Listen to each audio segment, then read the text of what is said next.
here's everything you might have missed in What If Episode 3.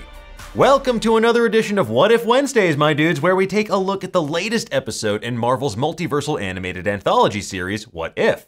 After introducing us to Captain Carter and T'Challa as Star-Lord, What If Episode 3 goes in a slightly different direction by introducing us to a world where the Avengers never assembled. Even darker, as suggested by the title, What If the World Lost Its Mightiest Heroes? This is a world where the Avengers are being picked off one by one by an unseen assailant. Now, this episode felt much more transitional and bleaker than previous entries, using its dour subject matter to seemingly lay the groundwork for other episodes of What If and adding to our suspicions that these standalone episodes don't stand quite as alone as we might have thought. Now we're going to break down all the Easter eggs, references, and hidden details that you might have missed in just a moment. However, to do so, we do need to spoil what happens in What If Episode 3, so if you haven't watched it yet, leave now before you see something that you probably shouldn't. He's a Caucasian male, mid-20s, with really great hair. Okay, let's get into it, shall we? This episode takes place during Fury's big week, perhaps the most important week in Marvel Cinematic Universe history. It was the same week the events of Iron Man 2, Thor, and Incredible Hulk all took place, establishing three of the key pillars of the Avengers that would go on to save the world together countless times over the next decade plus of superhero cinema. This episode kind of feels like a riff on David Fincher's 1995 thriller Seven, in which a pair of detectives investigate a series of brutal serial murders, which is exactly what's happening to the Avengers here. It's also really hammered home by the title card, the week-long structure, and when Fury asks later in the episode, "What's in the box?" What's in the box? What's in the f***ing box? And no, before you ask, it's not Pepper Potts' head. The first scene brings us all the way back to one of my least favorite MCU entries, Iron Man 2, the Monday of the worst week in this universe's history. It opens on Nick Fury doing a version of his iconic speech from Avengers, which is cut short by Black Widow, who in a winking moment to the audience finishes it for him. To see if they could become something more. I know, I've heard the speech. We see a hungover Tony Stark munching on donuts inside the logo of Randy's Donuts in Los Angeles. What follows is a pitch-perfect recreation of the sequence from Iron Man 2 right down to the music, except this time when Natasha Romanoff gives Tony an injection of lithium dioxide, it kills him rather than heals him. The Watcher, interestingly enough, spends about as much time as Iron Man 2 does with the infamous Demon in a Bottle storyline, relegating Tony's struggle with alcoholism to a single sentence. And for all you Iron Man 2 fans watching this, I'm sorry, just like what you like. Don't let me stop you from liking a movie that I don't. I like Iron Man 3. Don't hold that against me. Come on. Tuesday then brings us to the familiar desert landscape of Puente Antiguo, New Mexico, where Agent Coulson's investigating a mysterious hammer that crashed to Earth in a sequence straight out of the post-credit scene of Iron Man 2. Now, we, the audience, know this to be Mjolnir, or Mya if you are Darcy, but Coulson and co. are still in the dark for the time being. Things are looking bad for Black Widow, though, who's in S.H.I.E.L.D. custody for murdering Tony Stark, and she's being brought to New York to be questioned by Alexander Pierce. Now, you may remember Pierce from Captain America the Winter Soldier, played by living legend Robert Redford. Pierce was the secretary of the World Security Council and secretly a high-ranking leader of Hydra, coordinating the terrorist group's infiltration of S.H.I.E.L.D. and the US government in the wake of World War II. But at this point in the timeline, the only suspicious thing about Alexander Pierce is how handsome Robert Redford is, which is he's very handsome. Natasha is being escorted by Jack Rollins and Brock Rumlow, undercover Hydra agents that we first met in The Winter Soldier. And Rumlow also goes on to become the villain Crossbones, who we see the Avengers battling during their fateful fight in Nigeria during Civil War. What follows is a riff on the iconic Captain America elevator fight scene from The Winter Soldier, where Cap takes down a bunch of undercover Hydra agents. Here, Natasha beats her captors to a pulp in a similarly confined space without breaking a sweat. She can do this all day. Back in New Mexico, we see Clint Barton and Fury standing over Mjolnir, and Barton mentions they've tested it thoroughly and it's giving off Vita radiations, which you may remember as the radiation waves used during the Super Soldier process. Now, another great detail here is that Agent Jackson, who apparently does CrossFit but can't lift Mjolnir, is also name-checked during 2011's Thor as well. Delancey Jackson report. No one can lift it, not even Jackson, and he does CrossFit. Now, much like in Thor, we see the God of Thunder beating up all manner of guards as he makes his way to Mjolnir, but before he can have the humbling moment of trying and failing to lift the hammer, he's killed. During a lightning strike, Hawkeye seemingly misfires and unleashes an arrow, killing the God of Thunder before he can regain his powers. And this isn't the first time that Hawkeye's killed an Avenger. He murders Bruce Banner with a gamma-irradiated arrow in the not very good Civil War II comics, but this is clearly an accident that shakes Hawkeye to his core. To make matters worse, when Fury goes to interrogate Hawkeye in a S.H.I.E.L.D. holding cell, they find that he's already dead. During the autopsy, Fury mentions Clint's secret family that we first meet in Avengers Age of Ultron as a prime reason why he wouldn't off himself, making this even more suspicious.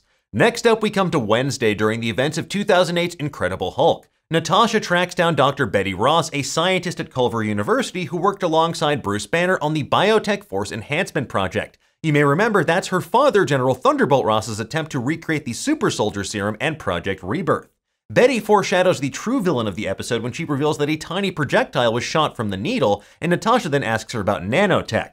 In Betty's office, we see the Stanley's Pizza Parlor disguise that Bruce Banner used in Incredible Hulk, and this is a fantastic multi-tiered Easter egg because the name itself is a pun on Stan Lee, and the pizzeria's fictional owner, Stanley Lieber, is Stan Lee's real name. In Incredible Hulk, Stanley Lieber let Banner hide from the military at his pizza parlor after hours. In the shot of Nick Fury looking over a bank of monitors at Avengers case files, we see another bit of foreshadowing. In the top left, you can see a file for Captain Marvel showing that Fury never gave up hope on Carol Danvers and always made sure the impetus for the Avengers Initiative was part of his long-term plans. After that, we meet a familiar yet different version of Bruce Banner from this time period. While originally played by Ed Norton, this time around Mark Ruffalo's playing Bruce Banner like he did from 2012's Avengers onwards. Speaking of Avengers, this first meeting between Bruce and Natasha is reminiscent of their first meeting in Avengers. Because that's not going to work out for everyone. That's probably not going to work out for anyone. Moving on, we see an eruption of the Bifrost making landfall in New Mexico at the shield site where Mjolnir and Thor's body are being held, and this is an Asgardian army being led by Loki and flanked by the Warriors 3, Volstagg, Fandral, and Hogun, as well as Lady Sif, played again by Jamie Alexander. While this is happening, General Thunderbolt Ross arrives on the scene at Culver University to take Bruce Banner into custody, but unfortunately a sniper shoots Banner in the chest, sending him into a rage and unleashing the Hulk within. Loki then unleashes the Casket of Ancient Winters on the assembled S.H.I.E.L.D. forces, and this is a powerful relic belonging to the Frost Giants of Jotunheim, which was stolen from Odin's vault by Loki during the original Thor movie. Simultaneously, the Hulk keeps growing to an enormous size and eventually explodes in a grotesque display of body horror. Fury ultimately cuts a deal with Loki, and we learn that Shakespeare's The Merchant of Venice never quite made its way to Asgard. When I find your brother's killer, you will have your pound of flesh.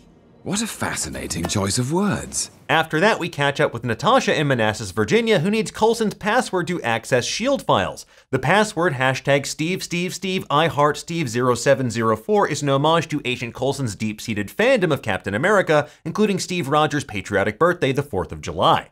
In the files, we see ones on Coulson, Fury, Janet Van Dyne, Maria Hill, and Alexander Pierce. Now, if you look closely, Janet's file has a red X over it, referencing how she was seemingly killed in action during a mission with her husband Hank Pym in the 1980s to prevent a Soviet missile from striking the United States. As we learn in Ant-Man and the Wasp, Janet went subatomic, disarming the missile, but trapping herself in the quantum realm in the process. It's an event that embittered Hank Pym for years and years against the Super Spy Agency, but as we'll learn, there was another tragedy in Pym's life that pushed him over the edge, and spoiler, well, you're already this far, drove him to commit a whole bunch of murders. Before she's killed, Natasha pieces it all together and leaves Fury a cryptic message. It's hope. It's all about hope. Specifically, Hope Van Dyne, who in this universe became a S.H.I.E.L.D. agent as well and died in a mission outside Odessa, Ukraine. If you recall in Captain America the Winter Soldier, we learned that Natasha was sent on a mission to rescue a S.H.I.E.L.D. asset in Odessa but was ambushed by the Winter Soldier. Now, she barely survived that encounter, but the asset didn't, so perhaps that asset might have been Hope Van Dyne, who was killed in the process. After that, while sitting in the diner from Thor, Fury mulls over Natasha's message, then goes to find his special beeper to summon Carol Danvers back to Earth, which we first glimpsed in the post-credit scene of Avengers Infinity War. But before he actually calls Carol, Fury travels to where the Asgardian forces are assembled to cut another deal, and outside their base we see the Destroyer, the massive armored guardian of Odin's vault that ran amok in New Mexico in the original Thor. In the wee hours of Thursday morning, Fury travels to Hope's grave in San Francisco, and who should appear but Hank Pym in the Yellow Jacket costume, which is actually a variant of the one that we saw Darren Cross wear in the original Ant-Man movie. But this was actually an identity that Hank Pym adopted in the comics long before Darren Cross, after the Pym particles he uses began to cause his mental health to unravel. This whole episode kind of feels like a bit of an homage to Avengers number 59, when Hank Pym appeared as the violent, arrogant Yellow Jacket for the very first time. He claimed that he killed Goliath, his previous persona, and then handily defeated the Avengers, except this time around, it's way more murdery, like Ultimate Universe murdery. That's very murdery. What follows is Nick Fury laying the smackdown on Hank Pym in what feels like a Matrix-inspired sequence full of high-speed dodging. Of course, it's revealed not to be Nick Fury at all, but rather Loki using his image duplication to surround and defeat Pym. what's with the goth kid? Unfortunately, this alliance has a bit of a hitch. On Friday morning, Loki announces to the UN that his stay on Midgard is being extended indefinitely, making a speech similar to the one we saw him first make in Avengers. With no Avengers left to stop his conquest of Earth, Fury makes new plans to help find heroes in mankind's darkest hour. We see Fury uncovering Captain America's frozen body and then greets another captain, Carol Danvers, Captain Marvel, who's finally returned ready to fight against the God of Mischief and his forces. And while this can be taken as an ending in and of itself, it does feel like it's teeing up that shot of the so-called Guardians of the Multiverse that we glimpsed in the trailers for this series, which included alternate versions of the Avengers assembling to stop evildoers from reducing New York to rubble. But what for as this new group of Avengers or Guardians of the Multiverse could actually look like, or if it's actually going to happen, only time will tell. Anyway, folks, there you have it. That is everything we spotted in the third episode of What If. But in the meantime, though, let us know, what did you think of this episode? Did you spot anything that we missed? Let us know in the comments below, and for the latest and greatest in the world of pop culture, make sure you stay tuned to Nerdist.com.